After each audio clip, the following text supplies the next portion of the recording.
प्रार्थना एक ऐसी आध्यात्मिक शक्ति है जो इंसान को सीधे परमेश्वर से जोड़ती है।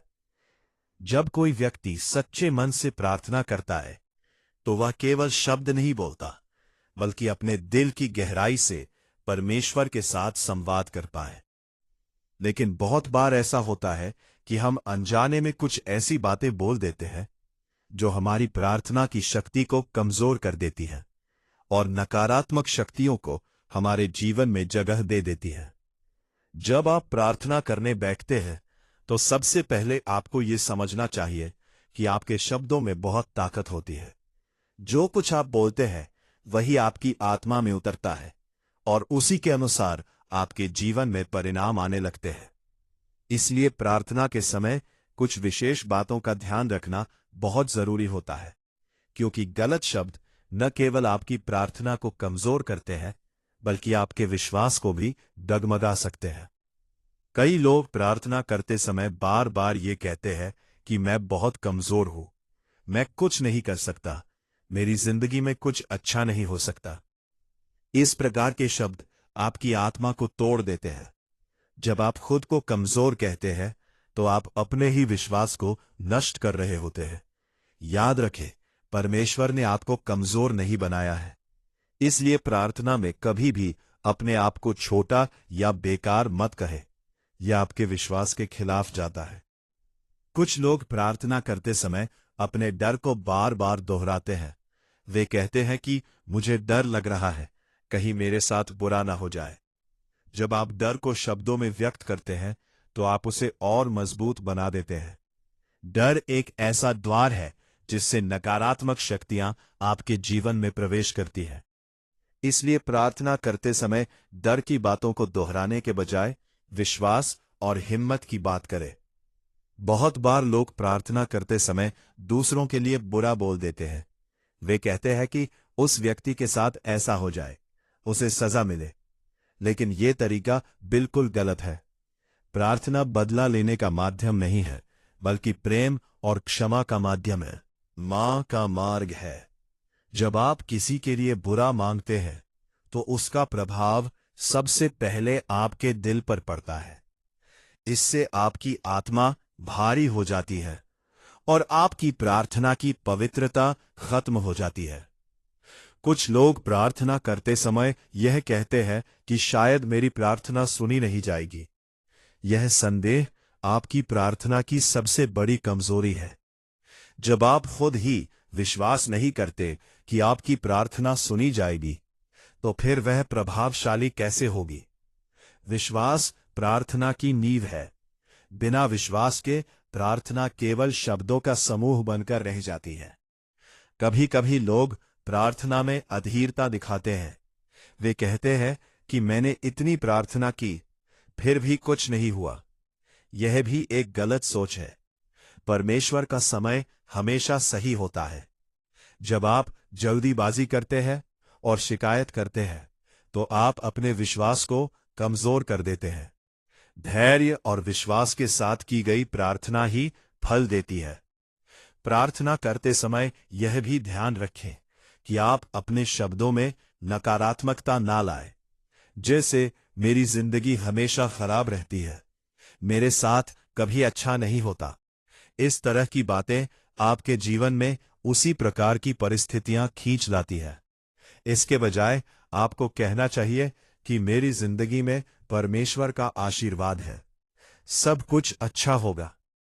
कुछ लोग प्रार्थना में केवल अपनी समस्याओं को ही दोहराते रहते हैं।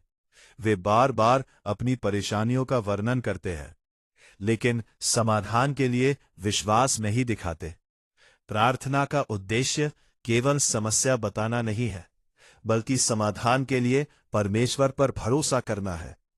इसलिए अपनी समस्याओं के साथ साथ यह भी विश्वास रखें कि परमेश्वर आपके लिए रास्ता बना रहे हैं। एक और महत्वपूर्ण बात यह है कि प्रार्थना में घमंड नहीं होना चाहिए। कभी भी यह मत कहे कि मैं इतना अच्छा हूं, इसलिए मुझे यह मिलना चाहिए। परमेश्वर के सामने हमेशा विनम्र रहना चाहिए। घमंड आपकी प्रार्थना को कमजोर कर देता है और आपको परमेश्वर की कृपा से वंचित रखता है। से दूर कर देता है। कुछ लोग प्रार्थना में केवल मांगते ही रहते हैं, धन्यवाद नहीं देते। यह भी एक बड़ी गलती है। जब आप केवल मांगते हैं और जो मिला है उसके लिए धन्यवाद नहीं देते, तो आपकी प्रार्थना अधूरी रह जाती है। हमेशा आभार के साथ प्रार्थना करें, क्योंकि धन्यवाद आपके दिल को शुद्ध करता है और आपकी आत्मा को मजबूत बनाता है। प्रार्थना करते समय यह भी जरूरी है कि आप अपने मन को भटकने ना दें। अगर आपका मन इधर उधर भटक रहा है, तो आपके शब्दों में शक्ति नहीं रहेगी। इसलिए शांत मन और एकाग्रता के साथ प्रार्थना करें। जब आपका मन पूरी तरह परमेश्वर पर केंद्रित हो पा रहे, तभी आपकी प्रार्थना प्रभावी बनती है। कई बार लोग प्रार्थना को केवल एक औपचारिकता समझ लेते हैं। वे जल्दी जल्दी शब्द बोलकर प्रार्थना खत्म कर देते हैं। लेकिन सच्ची प्रार्थना दिल से होती है, न कि केवल शब्दों से। जब आप पूरे मन से प्रार्थना करते हैं, तभी उसका असर आपके जीवन में दिखाई देता है। प्रार्थना के समय यह भी ध्यान रखें कि आप अपने अंदर क्षमा की भावना रखें। अगर आपके दिल में किसी के लिए गुस्सा या नफरत है, तो आपकी प्रार्थना बाधित हो सकती है। इसलिए पहले अपने दिल को साफ करें, दूसरों को माफ करें और फिर प्रार्थना करें। याद रखें, प्रार्थना एक शक्ति है जो आपको हर बुराई से बचा सकती है। लेकिन यह तभी संभव है जब आप सही भावना और सही शब्दों के साथ प्रार्थना करें। गलत शब्द, संदेह, डर और नकारात्मकता आपकी प्रार्थना को कमजोर कर देते हैं और आपके जीवन में परेशानियां बढ़ा सकते हैं। इसलिए जब भी आप प्रार्थना करें, तो अपने शब्दों का विशेष ध्यान रखें। सकारात्मक बोले, विश्वास के साथ बोले, प्रेम और क्षमा के साथ बोले। अपने दिल को शुद्ध रखें और पूरी श्रद्धा के साथ परमेश्वर के सामने जाए। तब आपकी प्रार्थना न केवल सुनी जाएगी, बल्कि आपके जीवन में चमत्कार भी लाएगी। जब आप इन बातों का ध्यान रखकर प्रार्थना करेंगे, तो कोई भी नकारात्मक शक्ति आपके पास नहीं आ पाएगी। आपका विश्वास ही आपकी सबसे बड़ी ढाल बनेगा और परमेश्वर की कृपा हमेशा आपके साथ रहेगी। प्रार्थना केवल शब्दों का उच्चारण नहीं है, यह आत्मा की गहराई से निकली हुई पुकार है, जो सीधे परमेश्वर के हृदय तक पहुंचती है।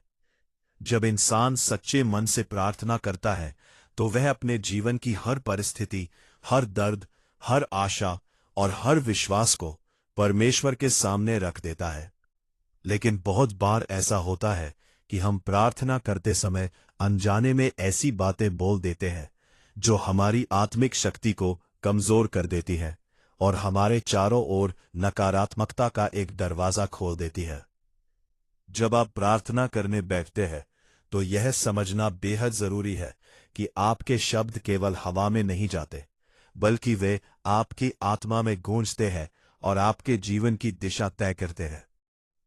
हर शब्द एक बीज की तरह होता है, जिसे आप अपने जीवन की मिट्टी में बोते हैं। यदि आप सकारात्मक और विश्वास से भरे शब्द बोलते हैं, तो वह बीज आशीर्वाद बनकर उगता है। लेकिन अगर आप डर, संदेह और नकारात्मकता के शब्द बोलते हैं, तो वही बीज परेशानी और कमजोरी में बदल जाता है।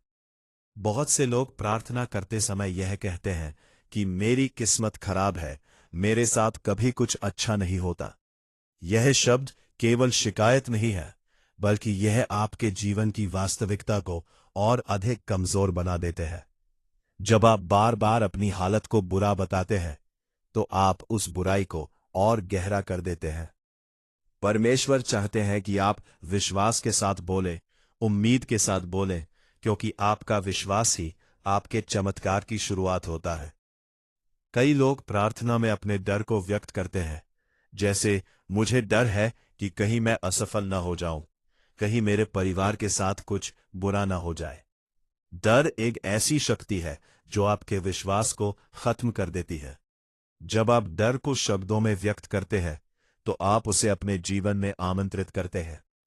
प्रार्थना का उद्देश्य डर को बढ़ाना नहीं, बल्कि उसे खत्म करना है। इसलिए जब भी आप प्रार्थना करें, तो अपने डर को नहीं, बल्कि अपने विश्वास को व्यक्त करें। कुछ लोग प्रार्थना के दौरान दूसरों के लिए बुरा सोचते हैं या बोलते हैं।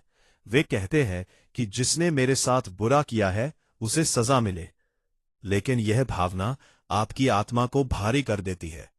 प्रार्थना बदले का स्थान नहीं है, यह प्रेम और क्षमा का मार्ग है। जब आप दूसरों के लिए बुरा मांगते हैं तो उसका असर सबसे पहले आपके दिल पर पड़ता है। इसलिए हमेशा प्रार्थना में दूसरों के लिए भी भलाई की कामना करें। बहुत बार लोग ये कहते हैं कि पता नहीं परमेश्वर मेरी सुनेंगे या नहीं। यह संदेह आपकी प्रार्थना की जड़ को ही काट देता है। विश्वास के बिना प्रार्थना अधूरी होती है। जब आप संदेह करते हैं तो आप अपने ही शब्दों की शक्ति को खत्म कर देते हैं। इसलिए प्रार्थना करते समय हमेशा यह विश्वास रखें कि आपकी हर बात सुनी जा रही है, भले ही उसका उत्तर समय पर मिले। कुछ लोग प्रार्थना में अधीर हो जाते हैं। वे कहते हैं कि मैंने इतना प्रार्थना किया फिर भी कुछ नहीं हुआ। यह सोच आपके विश्वास को कमजोर करती है। परमेश्वर का समय अलग होता है और वह हमेशा सही समय पर ही काम करते हैं। जब आप धैर्य खो देते हैं तो आप अपने ही चमत्कार के रास्ते को रोक देते हैं। इसलिए धैर्य और विश्वास के साथ प्रार्थना करना सीखें। प्रार्थना करते समय यह भी जरूरी है कि आप अपने शब्दों में नकारात्मकता ना लाएं।